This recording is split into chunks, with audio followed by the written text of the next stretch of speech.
Savez-vous ce que vous faisiez il y a 4 ans? Où étiez-vous? Avec qui étiez-vous?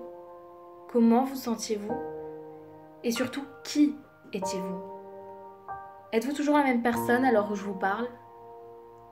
Personnellement, du haut de ma courte existence, ces 4 dernières années furent très certainement les plus enrichissantes de ma vie. Non, je n'ai rien fait d'extraordinaire. Je n'ai pas tourné dans un film de Spielberg. Je n'ai pas non plus rencontré de président. Encore moins escaladé le Mont Blanc. Non. J'ai cherché l'extra dans l'ordinaire. Et pour ce faire, j'ai appris à connaître les autres et moi-même. Je sais, vous êtes déçus, mais laissez-moi vous expliquer. Il y a de cela 1376 jours, j'entrais en 3e secondaire avec pour choix d'option art d'expression. Autrement dit, l'inconnu le plus total se dressait devant moi. J'étais comme une astronaute posant le pied sur Mars pour la première fois.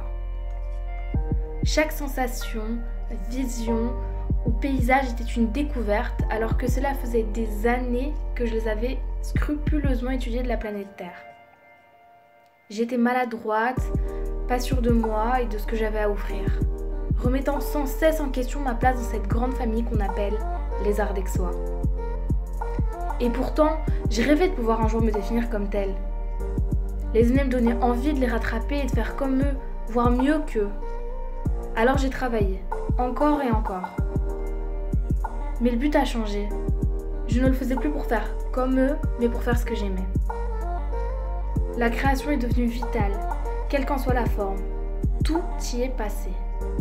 Photographie, dessin, collage, peinture, écriture, musique, danse, court-métrage, théâtre.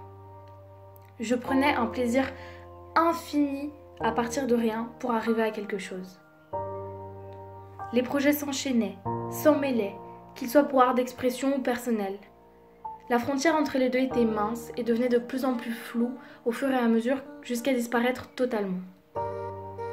Je mettais une passion et un investissement énorme dans tous les projets sur lesquels je travaillais. Quand j'y repense, cette grande famille à laquelle je peux maintenant dire avec fierté que j'appartiens m'a offert bien plus que je ne l'attendais.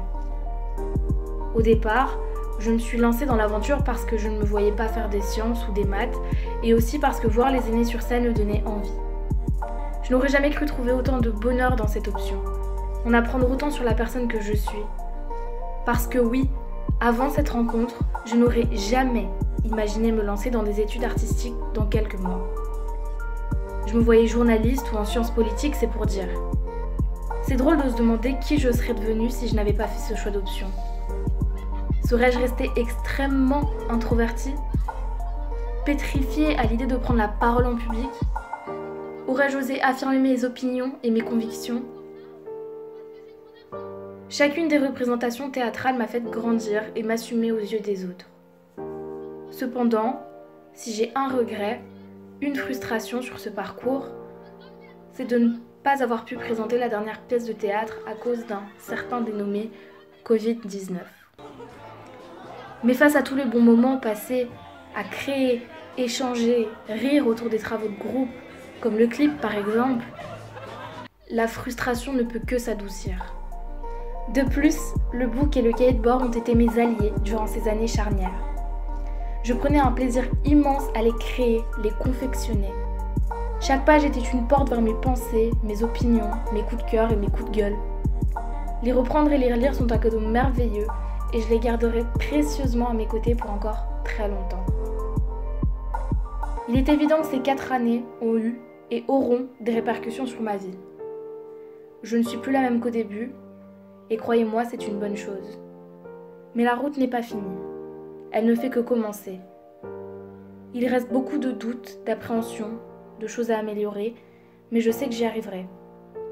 Le chemin ne sera pas facile, je devrais me battre, parce que choisir l'art, c'est ça aussi. Et je l'ai appris grâce à cette option, souvent discréditée, attaquée et malmenée. Quand on me demande mon option ou les études que je vise, je peux discerner du dédain ou de la déception dans les yeux de mon interlocuteur. Mais je suis prête. La route sera longue et rude, mais elle m'attend et j'ai hâte de commencer le voyage.